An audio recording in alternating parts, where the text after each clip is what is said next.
Hello everyone and welcome back to my B&B Everyday YouTube channel. I hope you guys are having a wonderful day. Before we start, please hit the subscribe button and give this video a thumbs up.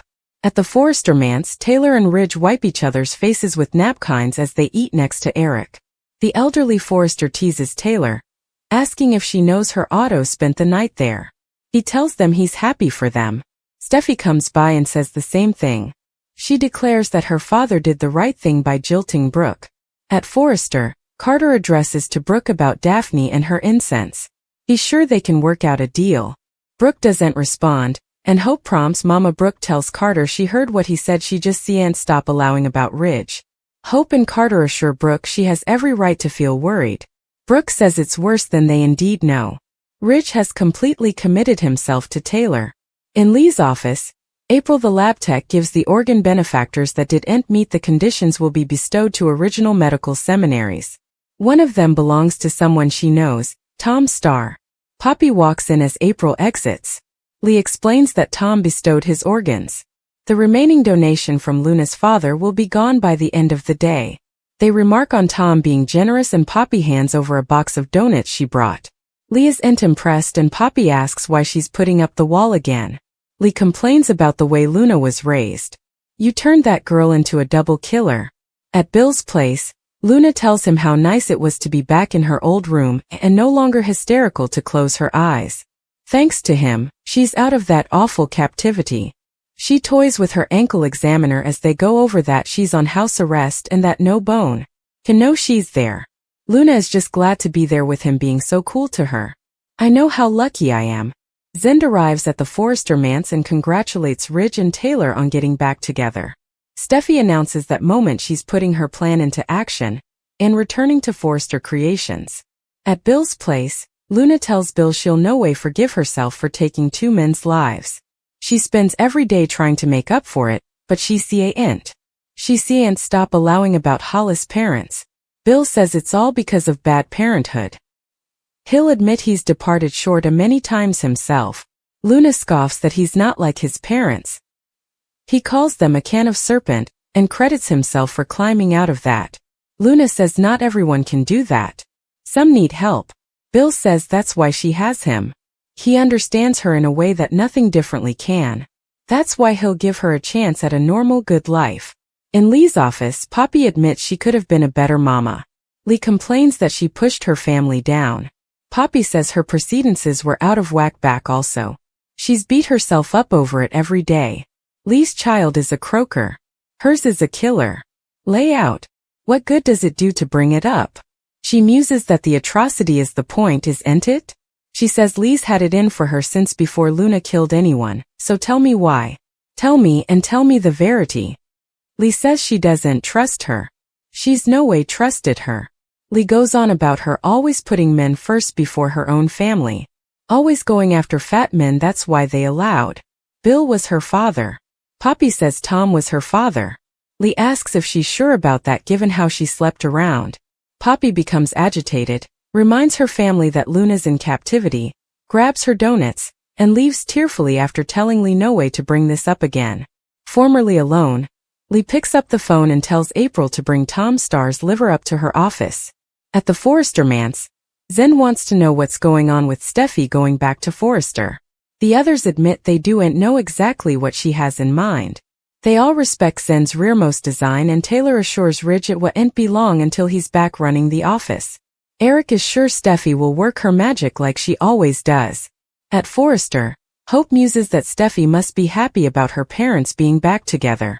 Brooke explains that Donna was the bone who streamlined her. Taylor and Ridge are a couple and nothing can be done about it now.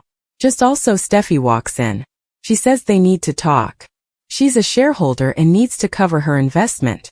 I'm coming back to Forrester Creations. They all let her know this is the last thing they anticipated. Steffi admits she felt hurt and betrayed. I still do, and so does my entire family. She's actually shocked that she's there.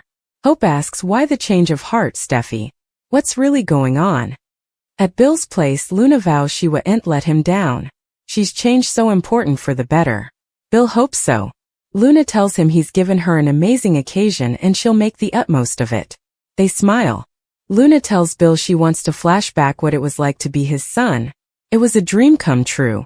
He reminds her she manufactured that dream. Luna knows but points out the innumerable lengths she was willing to go to in order to make it real. She couldn't live with the idea of Tom Star being her father at the time. In Lee's office, April sets Tom Star's liver down in a precedent and asks the croaker why she wanted it. Lee says it's for exploration she's been wanting to do for times. They open the box and peep in. In the Forrester living room, Zen tells Eric and Ridge he's thrilled to be back, but worries he's dealing out. They prompt him to keep doing what he's doing. Taylor thinks he can help Steffi. Zen asks how he can help her when he doesn't know what her plan is. At Forrester, Steffi tells Hope, Carter, and Brooke she'll no way feel lowered walking into that structure. Carter points out effects are different now. Steffi loves the company. It's more important than her pride. She'll immolation anything for it, indeed her quality if that's what it takes. She suggests that she be named chairman and vows they won't have any issues with her. Hope asks why they should trust her. Steffi wants their children to work there one day, and for the company to go on for generations. She can help lead Forrester Creations in the right direction. Holding out her hand she asks, so what do you say? Do we've a deal? Luna is being hidden by Bill on house arrest. With Lee defying Penelope Poppy about Jack being Luna's real father. Could there be a jailhouse visit? Of course Luna won't be there.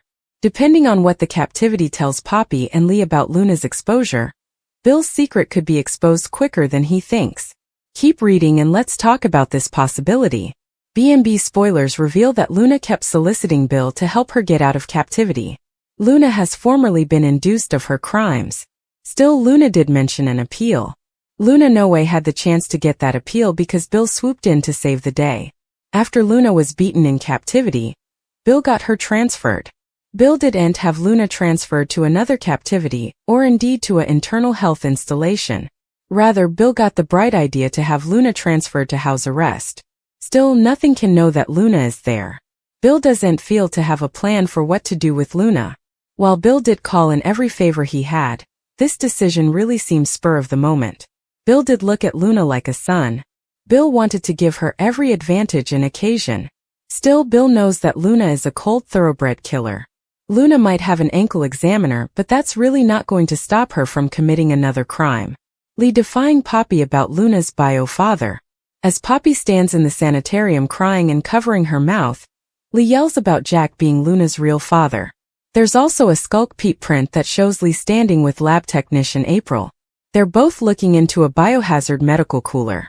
It's teased that this week, January 13th through January 17th, that Lee investigates and gathers her security regarding a matter of the heart. So Lee must come up with evidence that Jack is Luna's father. Poppy doesn't look like she's denying it when brazened either. For Luna, she has made a huge deal about not knowing the identity of her real father. Also, Luna killed Tom believing he was her father. Lee might tell Poppy that she has to tell Luna the verity. Lee has principally disowned Luna, but she'll still reason Poppy requirements to do the right thing as a parent. Still, what happens when Poppy and Lee go to the captivity and Luna isn't there? Will the captivity tell Poppy that Luna is on house arrest and give her Bill's address? Or could this spark a manhunt for Jack's missing son? Perhaps there's no house arrest and the guards were paid to allow Luna to vanish.